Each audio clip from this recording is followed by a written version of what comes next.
안녕하세요. 테슬라디오입니다. 오늘은 테슬라 옵티머스의 생산 라인 발전, 피규어 AI의 산업 적용 사례, 산데이 로보틱스의 로봇 훈련 혁신과 같은 주제를 다뤄보겠습니다. 휴머노이드 로보틱스 분야가 새로운 국면에 접어들고 있습니다. 이 변화의 선봉에 테슬라가 서 있으며 최근 테슬라는 옵티머스가 이미 실시간 생산 라인에서 가동 중이라는 사실을 공개했습니다. 내년에는 훨씬 더 대규모의 제3세대 생산 라인이 출시될 예정입니다. 이 소식에 산업 전체가 깨어나듯 반응하며 여러 기업들이 주요 발표를 잇따라 내놓았습니다. 먼저 피규어 AI가 폭탄 같은 뉴스를 터뜨렸습니다. 그들의 로봇이 지난 11개월 동안 BMW에서 3만 대 이상의 자동차 생산을 지원했다는 것입니다. 월요일부터 금요일까지 10시간 교대 근무를 하며 9만 개의 부품을 적재한 성과입니다. 이는 단순한 시연이 아니라 실제 생산 현장에서의 안정적인 운영을 입증하는 사례입니다. 이러한 동향 속에서 산데이 로보틱스는 로봇 훈련 방식의 획기적인 발전을 선보였습니다. 이들은 간단한 장갑 기반 시연을 통해 작업을 가르치는 방법을 개발했으며 훈련 비용을 $20,000에서 $200로 대폭 절감했습니다. 이는 단순한 개선이 아니라 로보틱스 분야의 혁명적 전환으로 평가됩니다. 또한 중국의 유비테크는 수백 대의 휴머노이드 로봇을 $1억 1,200만 규모의 주문에 따라 대량 납품을 시작했다고 밝혀 로보틱스 세계를 충격에 빠뜨렸습니다. 이는 진정한 진보인지 아니면 홍보를 위한 쇼인지 면밀한 검토가 필요합니다.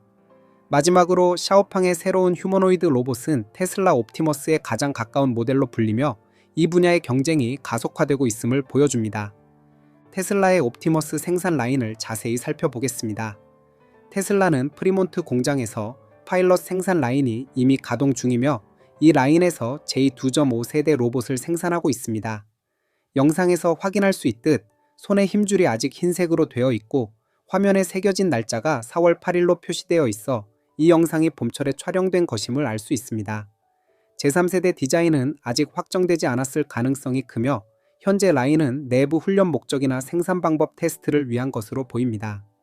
테슬라는 옵티머스 제3세대를 3월경 공개할 계획으로 전략적으로 정보를 제한하며 경쟁사들의 추측을 유도하고 있습니다.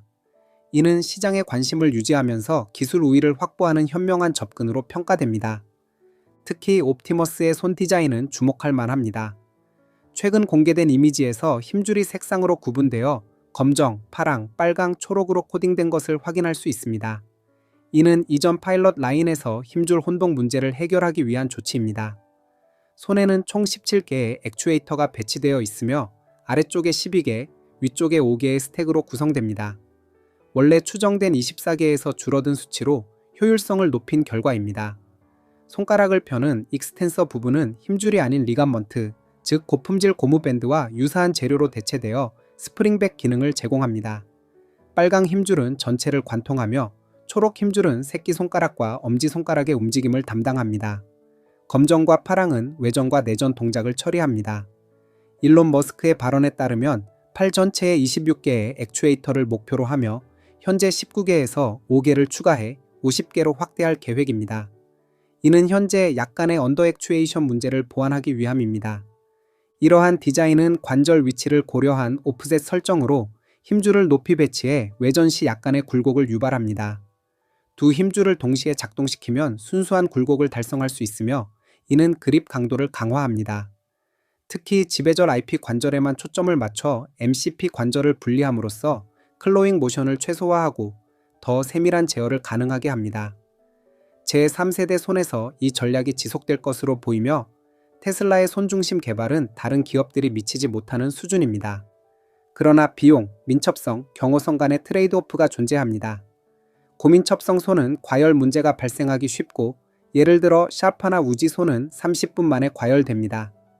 테슬라는 힘줄 방식을 채택해 열을 팔 아래로 분산시키려 합니다.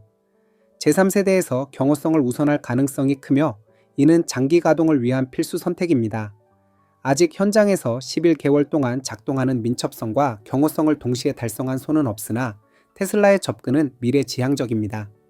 이러한 테슬라의 움직임에 피규어 AI가 즉각 대응했습니다. 피규어2 로봇이 BMW에서 3만 대의 S3 차량 생산에 기여했으며 이는 자동차 산업의 실제 적용 사례입니다. 월요일부터 금요일까지 10시간 교대, 9만 개 부품 적재, 150시간 런타임, 120만 스텝을 기록했습니다. 영상에서 로봇의 표면이 긁힌 흔적이 보이듯 실제 생산 환경의 혹독함을 견뎌냈습니다. 차량당 약 3개의 부품을 처리한 셈으로 시트 메탈 로딩 작업을 담당했습니다.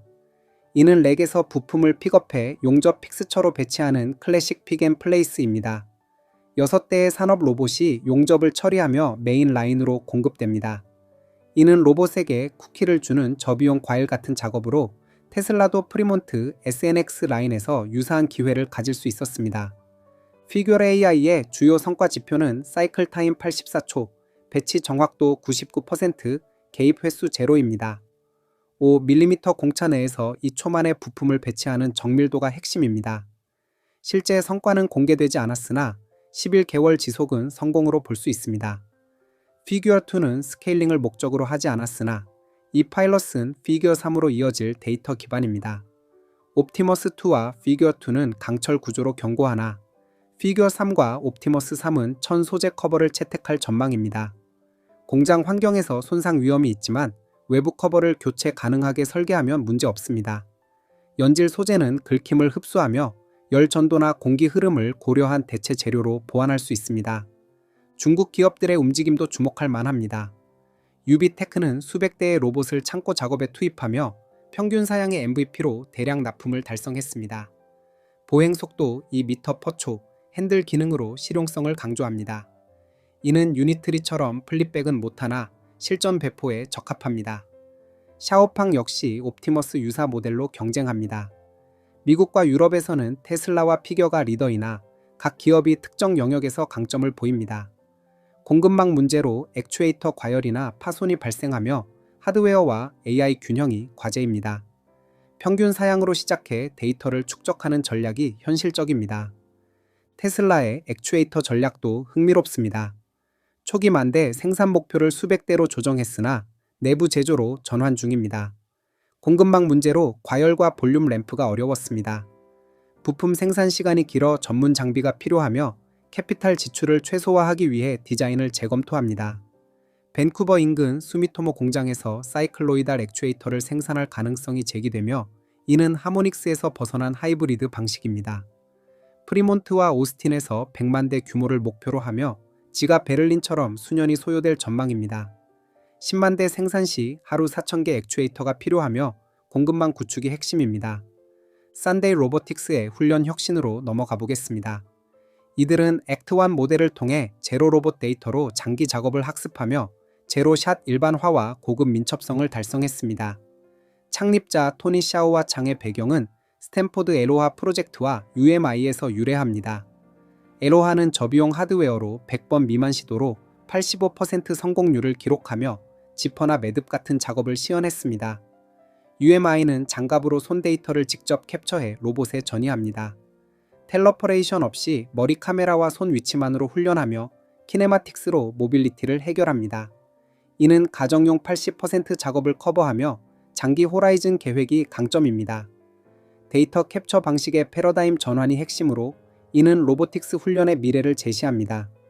이러한 발전이 산업 전체에 미칠 영향을 다음으로 이어가 보겠습니다. 이러한 데이터 캡처 방식의 패러다임 전환은 로보틱스 훈련의 미래를 제시하며 산업 전체에 광범위한 영향을 미칠 전망입니다. 특히 썬데이 로보틱스와 같은 기업의 접근은 텔러퍼레이션의 한계를 넘어서는 효율성을 강조합니다. 이들은 유미 스타일의 손이나 글러브를 활용해 훈련 데이터를 수집하며 이는 텔러퍼레이션의 복잡함을 피하고 더 우수한 품질의 데이터를 확보할 수 있게 합니다. 산업 전반에서 주목을 끌며 기존 패러다임을 제고하게 만드는 요인으로 작용하고 있습니다. 로봇의 기본 베이스가 단순하더라도 성능이 안정적이며 예를 들어 쓰레기통 처리나 세제 탭을 집어드는 작업에서 반복 시도 끝에 성공하는 모습을 보입니다. 이는 실제 가정 환경에서 발생할 수 있는 일상적 오류를 반영하며 로봇이 끈기 있게 학습하는 과정을 보여줍니다. 제로샷 일반화는 이들의 핵심 강점 중 하나입니다. 훈련 후 추가 후처리 없이 즉시 작동하며 처음 시도에서 성공하는 수준에 도달합니다. 훈련 데이터는 운영자의 가정 환경에서 수집되며 에어비앤비 6곳의 새로운 환경으로 이전해도 재훈련 없이 동일한 작업을 수행합니다.